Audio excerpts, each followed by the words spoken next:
Hey, good morning, everybody. Welcome to another edition of the Captain Lou Extravaganza. We are live here on the Captain Lou Sports Network on YouTube and, of course, on our Facebook page, which is the Captain Lou Extravaganza. And as always, you can follow us on X at the Real Captain Lou. Happy Monday morning, everybody. I know it's a little bit disappointing here in the city of Detroit, but the weather's nice right now. So happy Monday morning, everybody. I know you're excited in Cleveland as you're going to take on the New York Knicks in Game 7 of the NBA playoffs. We'll talk about that in a little bit. But first, again, happy Monday morning, everybody. We invite you to subscribe to our YouTube channel, by the way, which is the Captain Lou Sports Network. You can get all of our great content live and archived here on the network, including our ACHA Power Plays, all of our extravaganzas, and everything else that we've got live and archived, all of our great interviews, including last Friday, great conversation with Max Bultman of The Athletic talking about the Detroit Red Wings and what's next for them. Appreciate all the feedback on that as well. We've got that and a whole lot more on the network. The best way to get those, subscribe to our YouTube channel. You can look back at all of our interviews, all of our great shows. Mitch Bernstein will be back in as well Wednesday for another primetime extravaganza, as we talk about what's going on in the world of baseball with him. The Tigers, are they in a must-win series already? Officially, the summer in my book starts on Memorial Day. Right now, the Tigers are looking pretty toothless, 20-27 in Major League Baseball. We'll talk about that in a little bit as well. Game 7 tonight in the NHL. We got some interesting numbers on that. That and a whole lot more, just talking back, just, again, going over the weekend in sports in general. But to get all of that, we ask you to subscribe to our YouTube channel, which is the Captain Lou Sports Network. You get all of our great content live and archived, as we mentioned. And, of course, today's show brought to you, as always, by the official secondary market of the Captain Lou Sports Network, and that is SeatGeek. Use the promo code Captain Lou, and you'll get $20 off of your purchase. It's that simple. There's a game you want to go to if you're going to be in Detroit this week. You want to check out the Tigers in that 4-game series with the Guardians, the first-place Guardians. Go to SeatGeek, use the promo code Captain Lou. You get $20 off your purchase. If you're going to be in New York for Game 1 of the Eastern Conference Finals, go to SeatGeek, get your tickets if you want to go. Just use the promo code Captain Lou. We've got concerts, everything, shows, new amphitheater that opened in Grand Rapids. A lot of great shows there. Use the promo code Captain Lou. It is that simple. You get $20 off of your purchase. All right, everybody.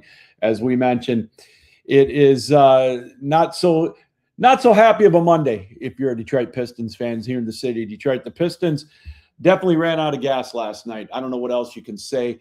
Cleveland came in and they put the foot on the throat of the Pistons early, and they did not let up. You could tell in the early going that the Pistons weren't getting the shots to fall. I think Cade Cunningham was 0 for 7 from 3. You could tell he was gassed. Tough watch if you're a Pistons fan last night. It's amazing, though, that, Detroit came out in Game 6. You saw me on Friday afternoon. I didn't think they were going to win that game in Cleveland in Game 6. They came out with a fervor. They came out with a passion. They came out with a purpose. Boy, in Cleveland, it woke their eyes up. And it's amazing now that home court advantage, especially in the East, really doesn't matter a whole lot anymore. It's just who comes out and executes the game plan. And Cleveland did that in Game 7. Boy, they hit some shots, but they were quicker. And they got some contributions out of guys that they haven't been able to get contributions out of. They didn't have to rely on James Harden. When he only scores 9 points, or I don't even know if he got in double figures. If he did, it was close, but when they got Donovan Mitchell hitting and you've got Mobley and they're getting bench points that they weren't getting. That was the difference right there. When Merrill gets over 20 points, that tells you right there that the Pistons aren't going to win. And they just dug themselves a hole they couldn't get out of. They look gassed, and it all goes back to needing one more big guy, one more big person, big scorer, rather. They can't just rely on Cade. Now, that quick first step, maybe he doesn't have it. But if Detroit can get that next big score to rely on, it, God love Tobias Harris, but he can only do so much. And, he's getting up there. If you're going to have him as your number 2 guy, it's going to be tough to be able to make a run all the way to the NBA championship. So now there's so many question marks. Really, it's going to be a big off season for Trajan Langdon and the Detroit Pistons. It reminds me a little bit of the Lions after they tasted a little bit of success a few years ago, going to the conference championship game, blowing that lead, and then the next year getting the top seed in the NFL and then spitting the bit in that opening round of the playoff. What are the Pistons going to do now that they've had a taste of success? Can they stand prosperity? This is going to be a big year, big off season for Langdon. There's no doubt about it. Can they convince a number two weapon to come to Detroit? Can they squeeze it in? And also the big question mark is going to be Duren. Do you match a max contract? What do you offer Duren in the offseason? Because he was great in the regular season, but boy, when it came to the playoffs, he disappeared. And that's the step Detroit has to take. Now, I don't think they're, the bad team that you see on social media right now.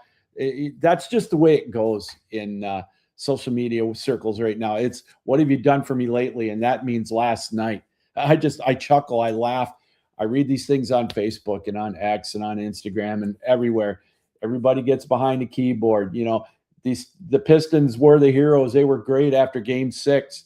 They went into Game 7. Yeah, they laid an egg, no doubt about it. But if you take a look, I happened to take a look, and we'll talk about this again in a little bit. Since 2000, okay, I think there's been, oh gosh, what did I see? 70. There's been 75 Game 7s. All right. And 75%, or no, I don't know if there's been 75, but there's been over 50. 75% of Game 7s have been decided by double digits or more, by 10 points or more. And so is it a true measuring stick of a team? Can they close the series out? Are they garbage? Whatever. Was it flukes? Whatever. I don't know. This is just an interesting stat. I think it's a miss. If you're going to go and say your team is great one day and garbage the next, that shows that you're really not, I don't want to use the word intelligent, but you're really not taking a complete look at the team. Now, again, I'm going to say this. I don't like to lose. I was nervous going into Game 7. I don't follow the Pistons like I used to. But, yeah, I was geared up for Game 7. Obviously, I wanted them to win, right? But I look at this season. They won 60 games. They had the number one seed. 2 years ago, they were a 14-win team. They lost 28 games in a row, right? They've turned it around in record pace. Now they've got to take that next step. LeBron needed to do it. MJ needed to do it. Magic needed to do it. You can't do it with just one superstar. Those days are long gone. You can't do it in the NBA. I don't know how many sports you can do it. So don't push the panic button just yet. Yes, I would have loved to see Detroit go to the finals. Did they underachieve? I don't know if that. I'm not going to go that far. They made it to Game 7 of the second round. It's a learning curve. But now it's up to Langdon to really help him take that next step. We'll see if he can do that. This is going to be a very, very interesting offseason. Kudos to Detroit for winning 60 games. I'm not going there to where they got to blow it up. They've got the role players. They've got the superstar. They've got to go out and get that next big piece, and that's up to Langdon to do that. So it's going to be an interesting offseason to see if he can do just that. All right, let's switch gears. Let's talk about the Tigers, huh? They lost 2 out of 3 this weekend to Toronto. I happened to go to the game on Saturday. It was a cancer awareness weekend. We did the cancer awareness walk. I was very blessed and humbled to be a part of that for multiple myeloma. It was a great turnout. Just blessed to be a part of that. That particular cancer hits home with me, with my family, with my father that had it. He passed away with it. But I got to go to the game Saturday. And I got to tell you, the Tigers right now, they're in dire straits. I'm not giving up yet. And I know last week that I preached that it's early, but what I've seen out of Detroit this weekend it's kind of scary. That lineup on Saturday had 4 players batting under 200 on May 17th or May 16th, whatever it was.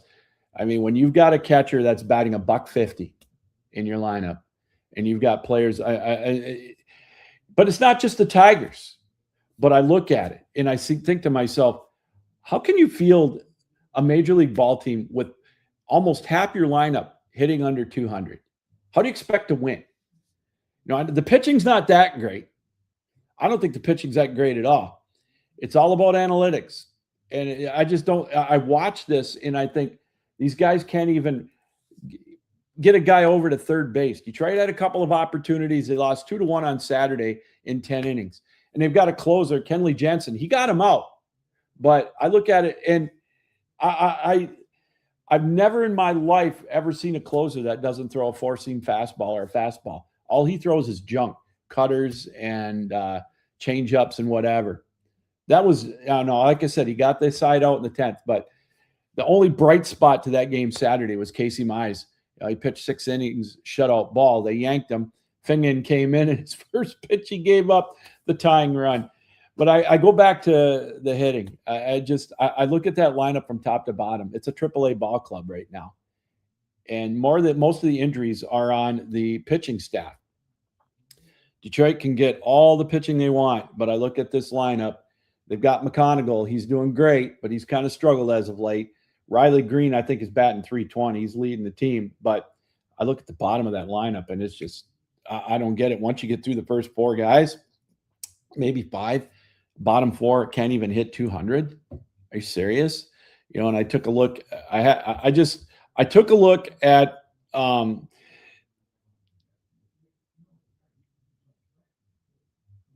I took a look at all the starting lineups, all the box scores from this weekend. 46 players in the major leagues in all the games were batting under 200 in the starting lineup. I mean, some of them weren't even hitting 100.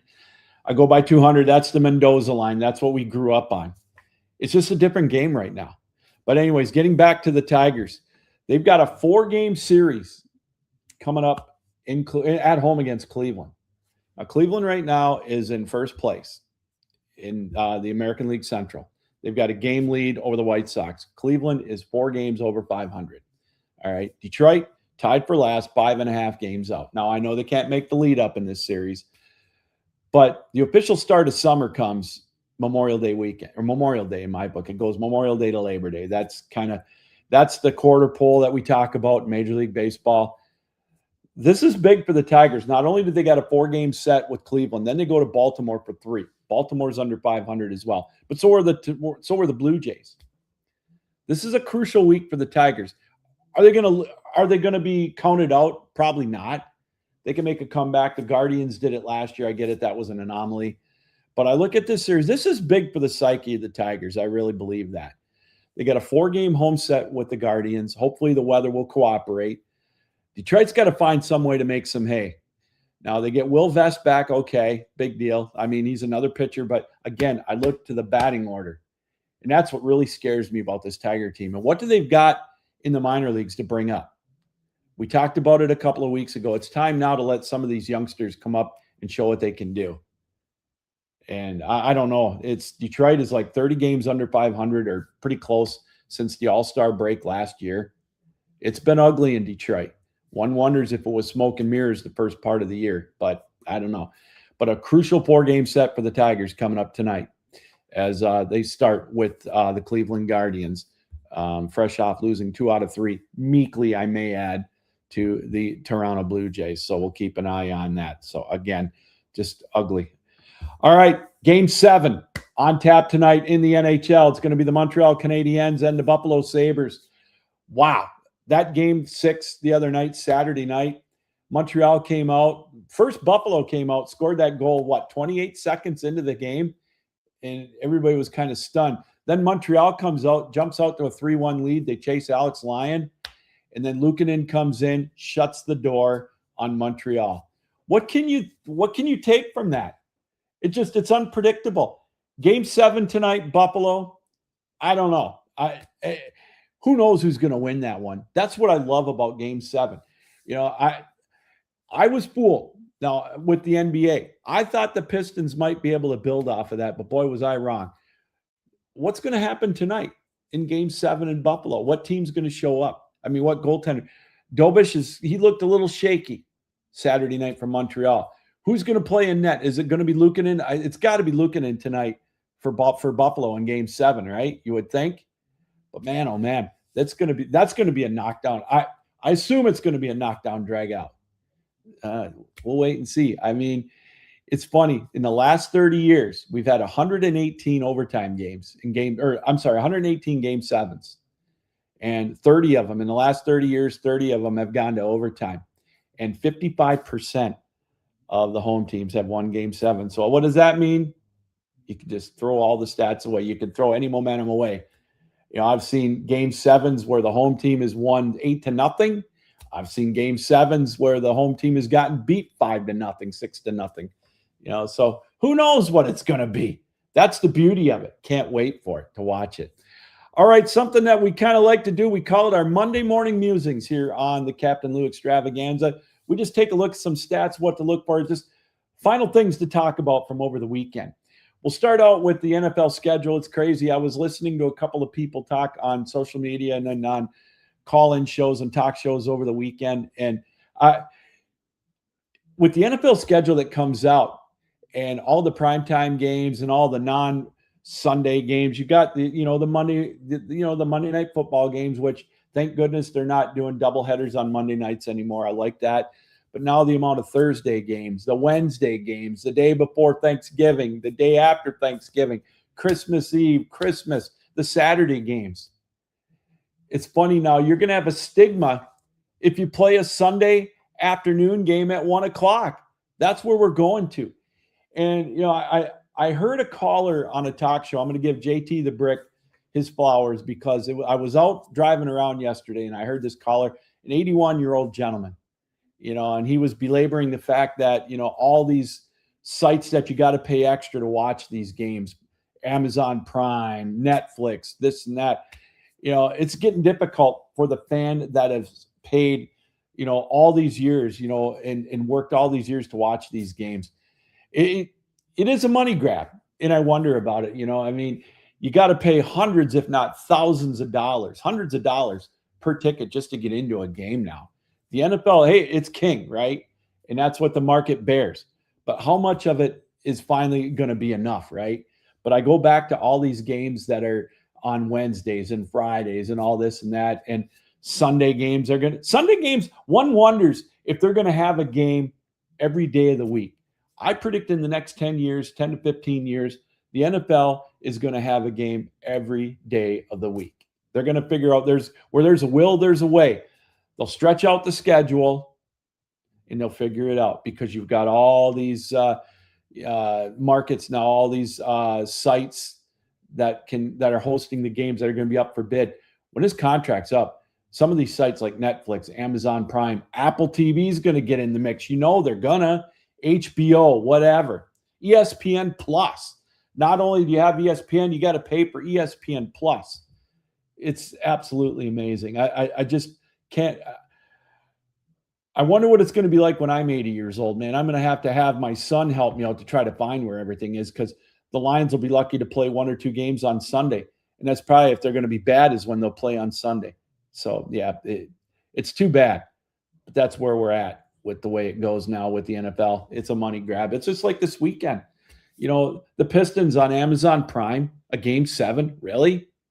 Game 6 was on Amazon Prime on Friday night. The Tigers were on Apple TV Plus. They had the Mets and the Yankees on Apple TV. The days of being on regular network over-the-air television for your sporting event, I think they're going to be gone here in the next decade or so. That's where the money's at. They're going to go where the dollar is because the networks are going to pay it.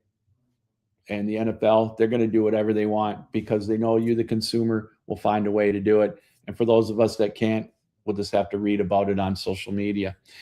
Hey, Aaron Rai won the PGA Championship. Did you see that? 3 strokes over John Rahm and Alex Smalley. What about that putt from Alex Smalley, huh? That putt, that 35-footer on 18. That was $1 million putt. Now, I know he couldn't win the championship, and I know some may call it a moral victory. That was huge. How many of you can make a putt for $1 million from 35 feet out? I give him all the credit in the world on that one. What a beauty of a putt. Congratulations to Aaron Rai winning that, going away, wearing 2 gloves. How many of you are going to start wearing 2 gloves and putting club head covers on your irons now, huh? That's pretty cool. But what a great story. But I'll tell you what isn't a great story to me is Rory McIlroy. Now, here's a guy that, you know, when the going's great for Rory McIlroy, he's all smiles and everything. But boy, when there's a little bit of adversity for Rory McIlroy, all he does is complain. You know, this weekend was a microcosm, right? On Friday, he's bitching and moaning about the greens and about the course in general, about how it's not healthy for the game and how, you know, too many people are bunched together. And then on Saturday, after he plays well, oh, it's a glorious tournament, right? And then on Sunday, when a little bit of adversity, somebody in the stands yells USA and he wants him kicked out of the tournament, a fan, you know, his whining's getting out of control. His dog and pony show to me, I'm done with it. You know, I've never been a huge fan because of all the constant whining he did, you know, with the Live Tour. I get it. That I can kind of understand. But boy, oh boy, when he doesn't get his way, he doesn't show up to press conferences. He blows off the media, blows off the fans. But when the going's good, he's the poster child for the PGA Tour. He's everybody's sweetheart. I'm not buying it with Rory McIlroy. I'm sorry. He's just, to me, he's just a whiner. You know, just go away with that. You know, grow up a little bit, Rory, please, will you? All right, we talked about the Stanley Cup and a couple of stats here before we go. We talked about the Stanley Cup finals or Stanley Cup Game 7s. This will be the 119th Stanley Cup final since 1996. The home team has won 65 of them. So 55% of the home team has won Game 7s in the NHL. So what does that tell you about tonight? Tells you who knows, right? And in the last 30 years, we've had 30 overtime games. So 1 in 10 as far as the years go. Will this be number 31 tonight? Again, you can't predict it, right? Just enjoy the game tonight. I think it's going to be a good one. I really don't. My heart says Montreal. My head says Buffalo. But again, you can't really tell. The home team really has no advantage in Game 7. That's the beauty of it in the NHL. Really looking forward to watching that tonight. And again, I want to go back to the NBA. One more stat again. We talked about it. That game last night, a blowout for the Pistons losing to Cleveland. Since 2000, 75% of Game 7s have been double-digit losses or worse, right? And then another, at least 6 or 7 have been 9 to 8. I guess the moral of this one is, you know what? Your team isn't all that bad, even though they get blown out in a Game 7 of a playoff. The Pistons fans that are on social media today telling me fire JB Bickerstaff, blow up the team, trade everybody but Cade. Cade's lost a step. He's, you know, this and that. Come on. Give me a break, will you? It's not that bad. Detroit will be back. This is going to be an interesting offseason, but I will take this over a 14-win team any day of the week. All right, that's going to do it, everybody. I appreciate everybody taking time out to be with us this morning on your laptops, your iPhones, however you watched us around the world here on the Captain Lou Extravaganza. We'll be back with more guests on Wednesday. Until then, Captain Lou says, keep your heads up, keep your stick down, keep your sticks down, keep your feet moving, and as always, keep your minds open. So long, everybody.